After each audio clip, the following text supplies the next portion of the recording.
한국형 스타워즈 사업으로 불리는 레이저 대공무기 개발은 미국과 러시아, 프랑스, 독일 등 선진국이 개발 중인 최첨단 무기 기술을 우리 군도 자체적으로 확보한다는 점에서 큰 의미를 가진다. 레이저 무기는 일반 무기에 비해 사거리와 연속 발사, 정확도는 물론 비용적인 측면에서도 장점이 많아 대표적인 미래의 첨단 전쟁 무기로 꼽힌다. 레이저 대공무기의 가장 큰 장점 중 하나는 가격이다. 레이저는 한 발에 1,200에서 12,000원 정도에 불과한 것으로 알려졌다. 일반 요격용 미사일보다 훨씬 저렴하다. 적국이 폭탄을 탑재한 소형 드론을 무더기로 보내 핵심 시설을 대거 파괴하는 작전을 펼칠 때 효과적인 방어 전력으로 큰 역할을 할 수 있을 것으로 보인다. 민생당 실제 미국은 향후 이란과의 전면전에 대비해 가성비가 좋은 레이저 무기 개발에 집중하는 것으로 알려졌다. 값싼 드론에 천문학적인 비용이 들어간 미사일과 최신 함정들을 소모시키는 일이 없도록 하겠다는 취지다. 이미 소형 드론의 위험성은 지난 14일 사우디아라비아 석유시설 및 유전 공격으로 입증된 바 있다. 주요 외신들은 반군 세력이 대당 수천만 원 밖에 안 되는 저렴한 드론 무기로 지난해 세계 군사비 지출 3위인 사우디에 큰 피해를 줬다고 분석하고 있다. 북한 역시 공격형 드론 기술이 높은 수준인 것으로 알려진 만큼 레이저 대공무기 개발은 한반도 안보에도 큰 도움이 될 것으로 보인다. 북한의 드론은 제작비가 2천만에서 4천만 원 선에 불과하고 날개폭이 1.92에서 2.45m 정도여서 군 레이더로 포착하기 어렵다. 선진국들이 광섬유 레이저 무기 개발에 나선 것도 이 때문이다. 레이저는 빛의 속도로 움직이기 때문에 미사일보다 훨씬 빠르고 전력만 있으면 얼마든지 생산할 수 있어 탑재량이 무제한이다. 1차 요격 실패 후 2차 요격까지 걸리는 시간이 매우 짧고 정확도도 미사일보다 뛰어나다. 무엇보다 원하는 표적에 수천도의 열을 가해 큰 피해를 줄 수 있다.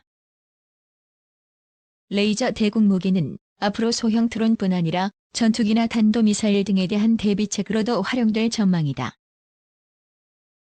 이미 러시아는 순항미사일까지 요격할 수 있는 최신의 레이저 무기를 개발한 것으로 알려졌다.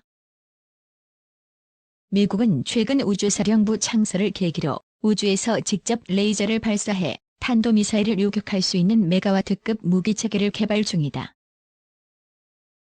프랑스도 위성 공격용 레이저 무기 개발을 계획 중인 것으로 전해졌다. 다만 레이저 무기가 기존의 공격, 방어 무기들을 대체하기 위해선 보다 높은 수준의 세밀한 기술들이 필요한 만큼 당장 전략화 단계를 거치긴 쉽지 않을 것으로 예상된다. 전문가들도 미군이 대포, 미사일 등 기존 재래식 무기와 레이저를 함께 사용하는 시기를 거칠 것으로 보고 있다. 송창준 방사청 유도무기 사업부장은 레이저 대공무기 사업은 전 세계적으로 전략화한 국가가 아직 존재하지 않는 레이저 무기 체계를 진화적 개발 전략 개념 차원에서 도전적으로 연구 개발하는 사업이라며 개발 완료 시적 소형 무인기 및 멀티콥터에 대한 대응 능력뿐 아니라 우리나라의 국방과학기술 역시 한 단계 도약할 수 있는 계기가 될 것이라고 강조했다. 현실이 된 레이저 무기 어디까지 진화하나?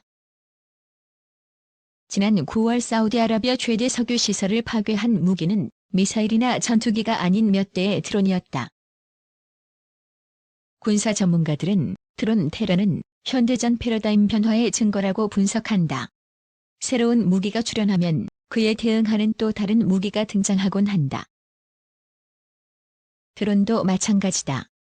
현재로선 레이저 무기가 드론을 무력화할 수 있는 유력 후보로 꼽힌다.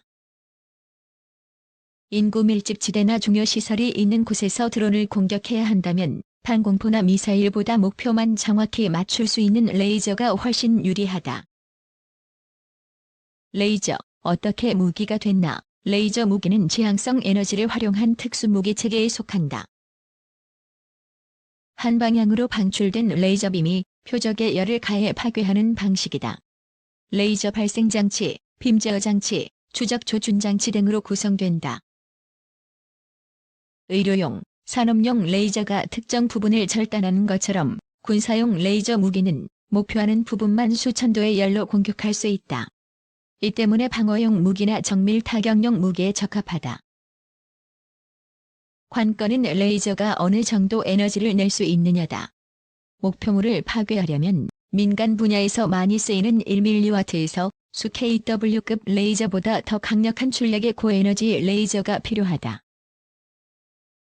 소형 드론을 격추하기 위해서는 50에서 60kW급이, 대전차 미사일을 격파하기 위해선 100kW급이, 순항 미사일을 요격하려면 300kW급으로 출력이 높아져야 하는 것으로 알려져 있다. 출력만 높이는 게 전부가 아니다. 차량이나 함정에 탑재하려면 크기나 무게를 줄여야 하는데 레이저 무기를 이미 개발해 전략화한 국가들도 이 문제를 쉽게 해결하지 못하고 있다. 한국군 2023년 레이저 대공무기 전략화 우리 국방과학연구소도 지난 10여 년간 핵심 기술 연구를 통해 레이저빔 결합 및 추적, 조준 기술을 연구해왔다. 방위사업청은 지난 9월 레이저 대공무기 체계 개발 사업에 본격 착수한다고 발표했는데 ADD가 이 사업에 주관하고 주식회사 한화가 시제품 개발업체로 참여한다. 이 계획에 따르면 드론을 잡는 국산 레이저 대공 무기를 오는 2023년까지 개발하고 이후엔 출력을 강화해 정미사일이나 항공기를 격추할 수 있는 고성능 레이저 무기로 발전시킬 계획이다. 레이저빔을 조사해 대인, 대전차 지뢰나 박격포탄 등을 무력화시킬 수 있는 무기는 이미 시제품이 나와 있다. 주식회사 한화가 2011년부터 3년간 개발해 2014년 1기를 완성한 레이저 폭발물 처리기가 그것이다. 차량에 레이저 운용을 위한 플랫폼을 얹어 빔을 발사하는 방식인데 1회 30초 이하의 조사를 통해 81mm 신형 박격포탄을 무능화시킬 수 있는 수준이다. 군의 소유 제기가 있고 타당성이 검증되면 당장이라도 전략화할 수 있는 장비다. 군사 강국들은 레이저 무기 이미 활용 중 군사 강국들은 이미 드론을 무력화시킬 수 있는 레이저 무기들을 개발했거나 개발 중이다. 국방기술품질원이 발간하는 국방과학기술정보서에 따르면 현재 미국 육해공군에서는 지향성 에너지 무기 분야 사업을 추진 중이며 미 육군은 중형 찬술 차량에 100kW급 레이저 무기 체계를 적용하는 사업과 50kW급 레이저 무기를 장갑차에 통합하려는 계획을 진행하고 있다. 이스라엘과 독일도 20에서 3050kW급 레이저 무기를 전략화해 적어도 침투 무인기를 요격할 수 있다. 최근에는 중국과 러시아가 미국 인공위성을 공격할 수 있는 레이저 무기를 개발 중이라는 외신 보도가 있었다. 올해 초 미국 방부 산하 국방정보국 보고서를 인용한 것인데 DIA는 중국은 이미 제한적인 수준의 위성 타격용 레이저 무기를 보유하고 있으며 2020년에는 적어도 위성의 광학 장비를 교란할 수 있는 지상 배치형 레이저 무기를 실전 배치하고 2020년대 중반까진 비광학 장비 파괴도 가능한 고출력 레이저 시스템을 갖출 것으로 전망된다고 밝혔다.